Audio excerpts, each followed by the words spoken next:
So, without any further ado, I would like to just speak for a second about Jeremy Fairman. Jeremy is my stepson, strangely, because I would have had to have been like 2 years old when you were born. And I've known you now for 31 years. Crazy because we're both 33 and a half. And but we never really spent a lot of time together, and I always loved you just from the very start. Like, you just have this ness. Everyone here on the call and everyone watching that knows you knows what this is. It's just this sweetness of spirit, and this generosity of heart, and this kindness, and this sweetness, and this humor, and it's just like so wonderful and so rich and so deep. And I know that you've been struggling all of these years by yourself and feeling afraid and feeling isolated and feeling, like you're just getting through each day. And like, to know what you've allowed yourself to do over this period of time that we've been working together, and how all of that wonderfulness is now coming to the front and to the world, and that you're getting to share that, and that you're getting to feel what it feels like to not hold that back, and that we're getting to feel what that feels like in the world, to experience how freaking wonderful you are. Period, full stop. Like, just, you are so fucking wonderful.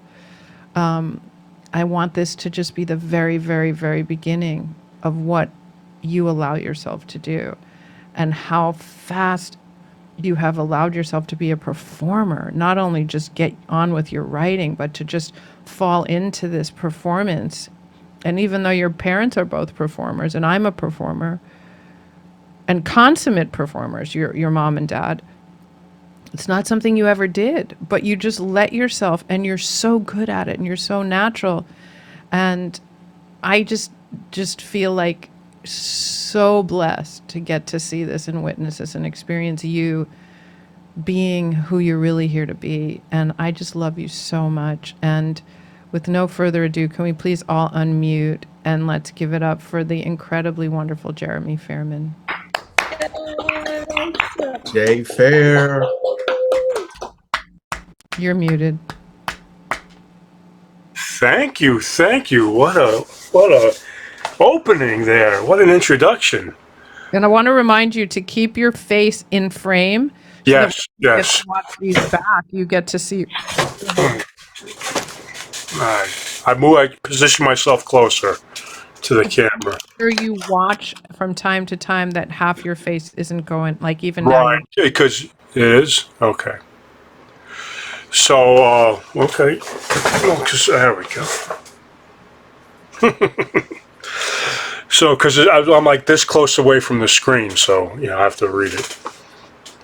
So, this is selections from my friend Sainin, and this was something I showcased before. Can you hear me? Everything's good? Yeah. Yeah.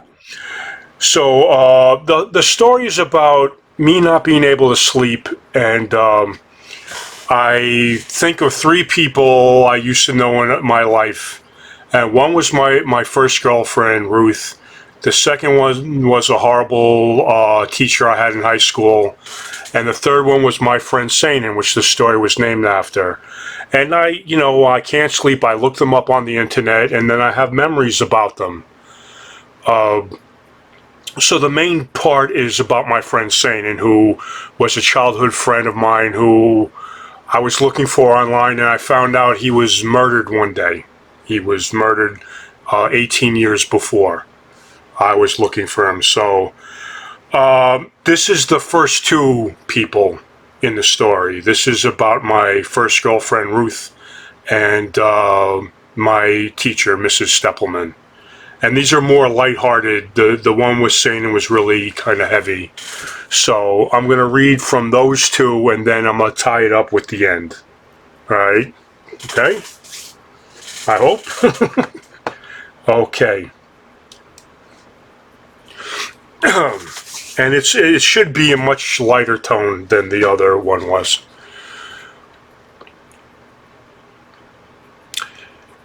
It was going to be another one of those sleepless nights, no doubt caused by the combination of the large volume of soda that I consumed at work with the subsequent 3-hour crash and burn nap I took when I got home.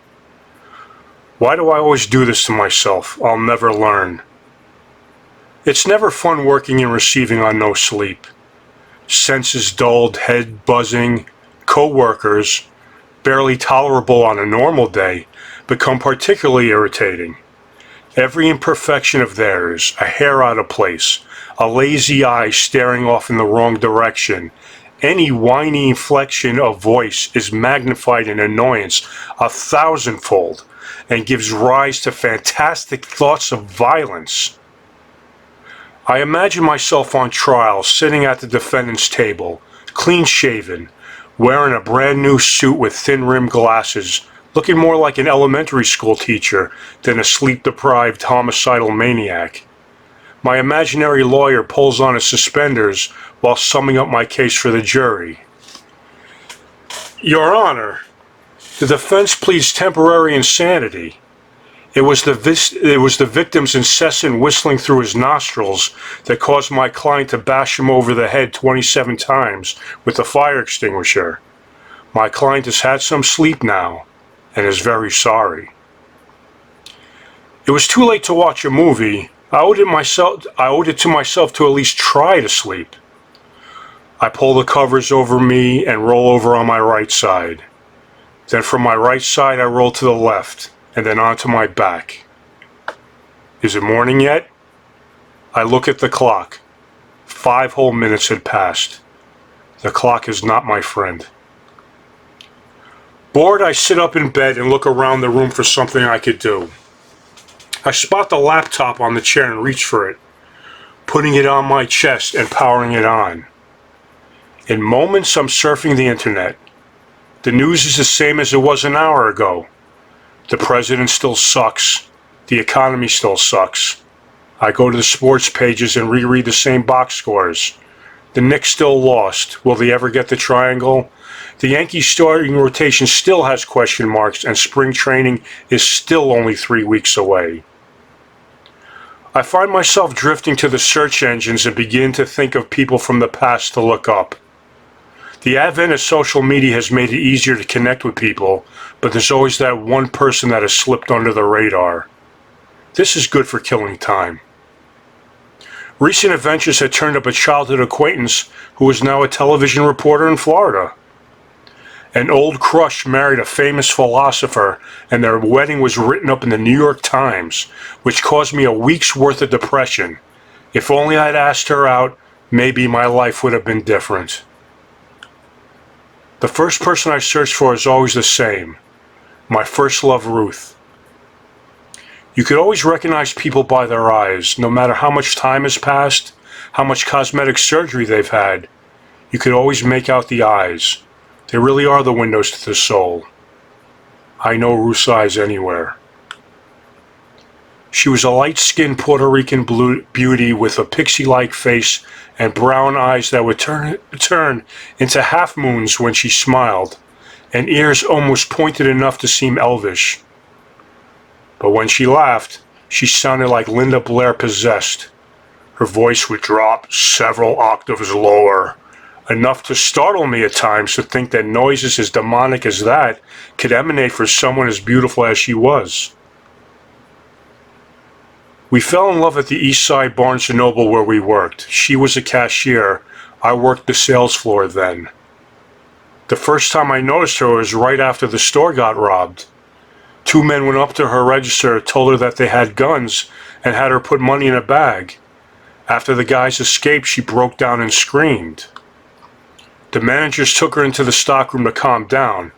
It was my break time. I went back there and asked her if she needed anything. "A pack of Wild Cherry Lifesavers," she randomly said, still shaking from her fright. I ran to the store and got them for her. Later, when I found out that she liked me, I asked her out and brought her a box of them. She thought that was romantic. After work, we would go and sit on the benches in Ralph J. Bunch Park, across the street from the UN. She would wear pink cotton pants with floral patterns that were in style back in the day. The faint strains of deodorant hung in the air as I would try to steal kisses from her before she had to run home back to the projects. I could imagine Ruth's mother waiting for her at the front door with a rape kit in hand to see if her virginity was still intact. She didn't have to worry. It was. Our first date went perfectly. We saw Nightmare on Elm Street 3 in Times Square. Afterwards, we walked down to the village and passed all the haunts from my childhood. Abingdon Square Bookstore, Abingdon Square Park, the bookstore that used to be Andy's Candy, the streets where I played as a kid. It was the most confident and at ease with somebody else than I had ever been in my life. Unfortunately, other dates didn't go as well. One time after Platoon, I walked her to the bus stop. We kissed as her bus pulled in. I stood leaning against the wall with one foot up on the wall and my arms folded like Steve McQueen and watched her get on the bus. She climbed up the steps, pausing to look back at me with her half-moon eyes. It was a magical moment until the bus driver shut the door on her leg and drove off. "Open up the door, motherfucker!" The exorcist in her screamed with a hint of Spanish accent as she pounded away on the door. The bus drove through a giant puddle, drenching her. I was still in my McQueen pose, petrified against the wall, unsure what to do next. The bus driver finally realized what was happening and braked to a stop. He opened up the door and she hobbled off the steps, still cursing her way back to me. I recovered and comforted her. When we weren't working together or going out, we would talk on the phone non-stop. We spent so much time on the phone, my mother would complain about the bill. One time we were on the phone, and Ruth got into an argument with her mother on the other end. It escalated until I heard screams and the phone went dead. I frantically tried to call her back, but no one answered. Not knowing what to do, I grabbed a baseball bat and called my friend Peter, who met me outside. He was a short, stocky kid with a pasty white complexion and had his flaming red hair in S-curls, which was also in style back in the day, if you were black. Peter was biracial. His mother was white, but his father was black. Anytime he would sound off about social issues in the neighborhood, like a cop shooting or racial tensions or apartheid, it was met with consternation. "Why do you care? You're white." Or "You don't look black." I never thought of Peter as being black or white. He was simply my friend, and that was good enough for me. When he saw me with the bat, he tried to stop me, but I wasn't having any of it. So the two of us hopped aboard a train and made our way up to the East River projects. It was a nice summer June night. Even at midnight, there were people in the streets.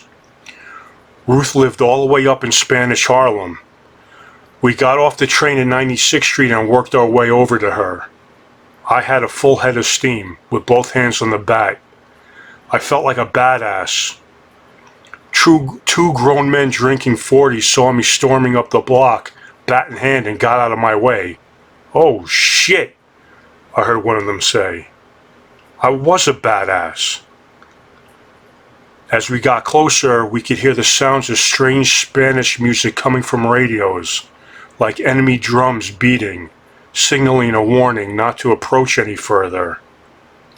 We hit the courtyard and it looked like everybody in the world was outside. I clinched up on the bat, expecting trouble right away, but the crowded courtyard didn't notice. They were too busy with their own lives, talking, laughing, drinking, smoking, riding bikes to look at us. If they noticed, they didn't let on. We must have seemed like some sort of optical illusion to them. A 6'4" string bean holding a baseball bat and his sidekick, a pale-faced spark plug with his hair on fire. Ruth calmed me down over the phone. Because of her parents, she couldn't come down to see me, and she couldn't let me in to see her. But she told me that she loved me. My heart soared. We left the block and I was floating on air. My earlier fears of the neighborhood disappeared. I even looked back towards the project buildings with a sense of fondness and thought to myself, my, those people weren't so bad. But that ended when we hit 103rd Street. There were about 20 guys hanging out in front of the subway station drinking beer.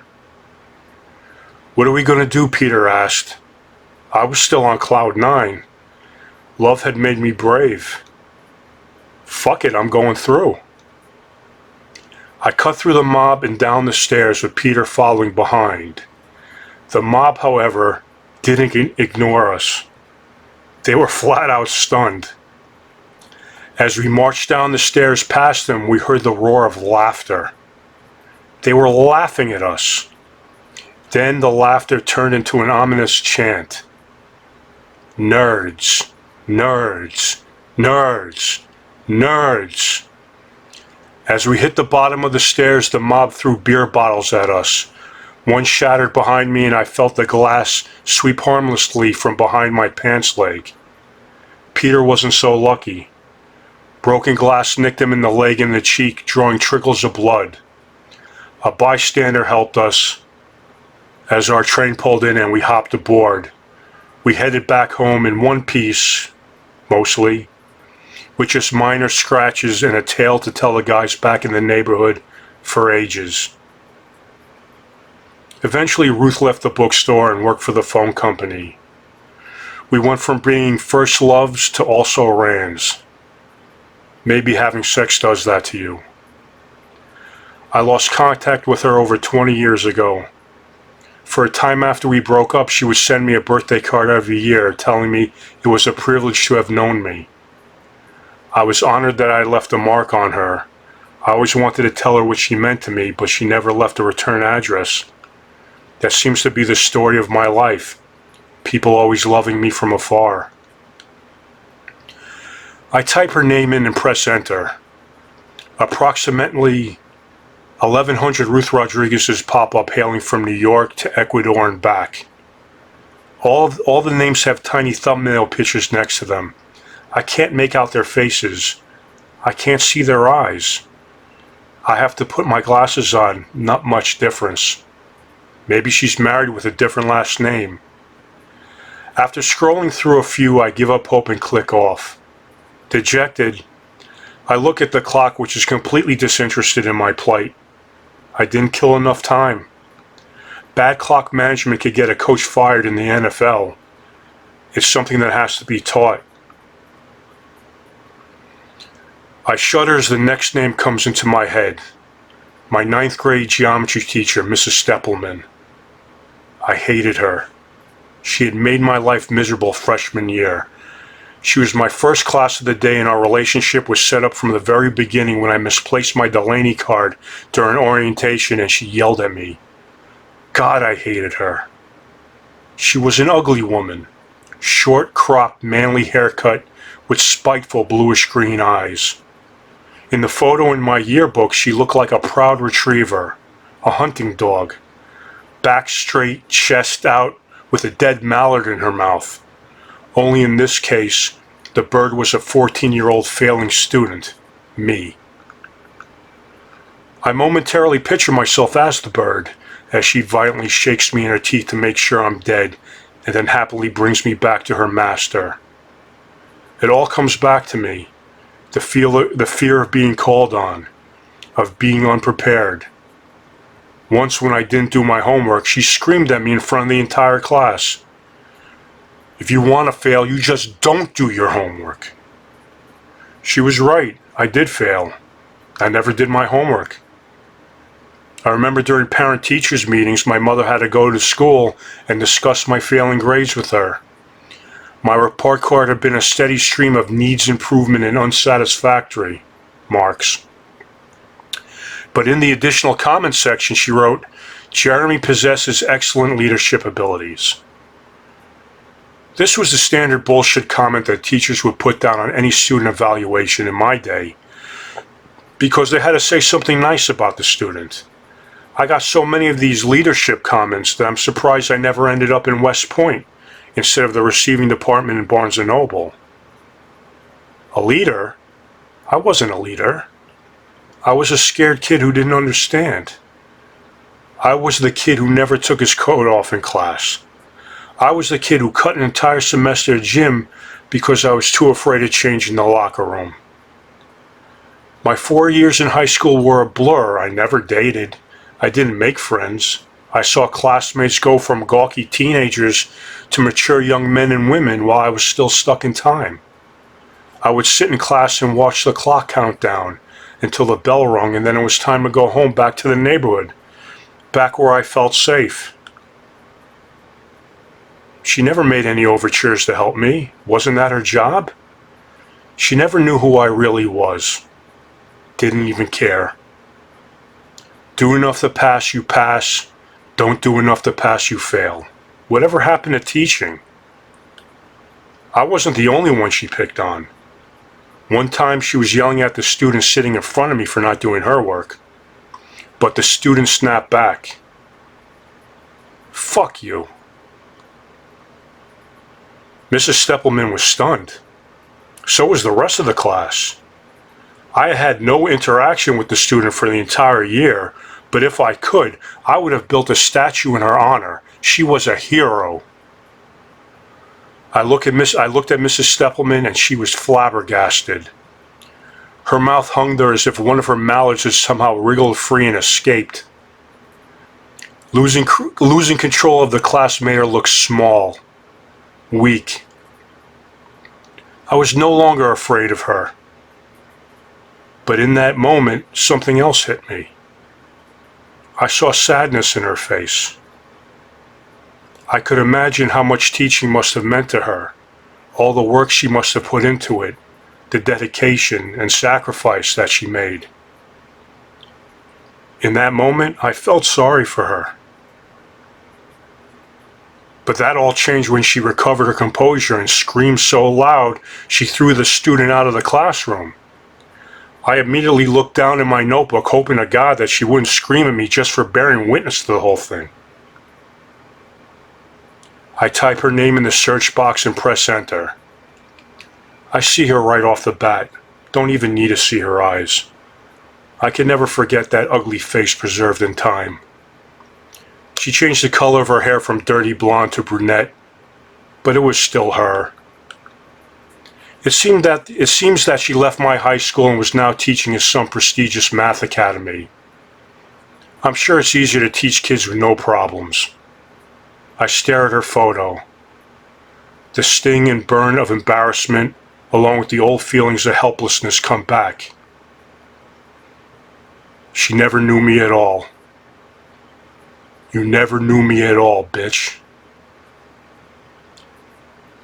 I think of the 7 times I made the dean's list in college, albeit spread across 25 years. It feels hollow. After all this time, high school still hurts like hell.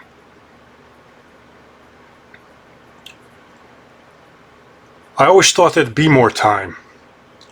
I always thought there'd be another day when we see each other again. Balder, fatter, complaining about our jobs, our marriages, or our bratty kids, like all adults seem to do. Maybe we talk about the good old days, but now that door's closed. Every time I see Mel Gibson chain smoking in Lethal Weapon, I think of you. Every time I hear European New Wave music, I think of you. Every time I walk through Abington Square, or by the fences at PS 41, or through the streets of the old neighborhood, I think of you, Sainin, and everybody else. Sean, Jamie, Daniel, David, Matt, Peter, and the rest who have gone their separate ways, and I miss all of you. Tears flow now like my memories. I can see you up there, exactly as I remember you. Perfect in youth, waiting by the gates until it's time for the rest of us to join you. I could picture the gates in my mind, coming closer for me. Chains shutting high, way higher than the fences at PS41. And I'm afraid, because I'm old now and I don't think that I can make it over on my own. Maybe they'll have some give, and you could push them open, so I could squeeze my way inside. Knowing you, you'd flash one of your smiles and close them on me as a joke as I try to get through, and I understand perfectly. If the situation was reversed, I'd probably do the same thing to you. And we chase each other around the clouds and play all day for eternity, where there's no going home for dinner, no school, no brown-eyed girls to break our hearts. Until then, rest in peace, Sonny Nay. My world was better off 5 minutes ago, thinking that you were still alive in it somehow. Now it's lessened, poorer, cheapened. I love you. Suddenly, I feel very tired. My eyes are heavy.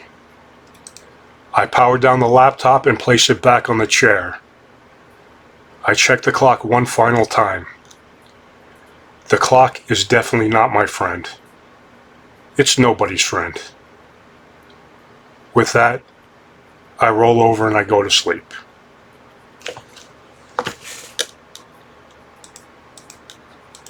Jay Fair. Oh my God. Please make some noise for Jeremy. Oh.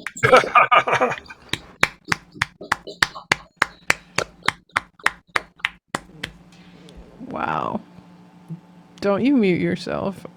I'm verklempt.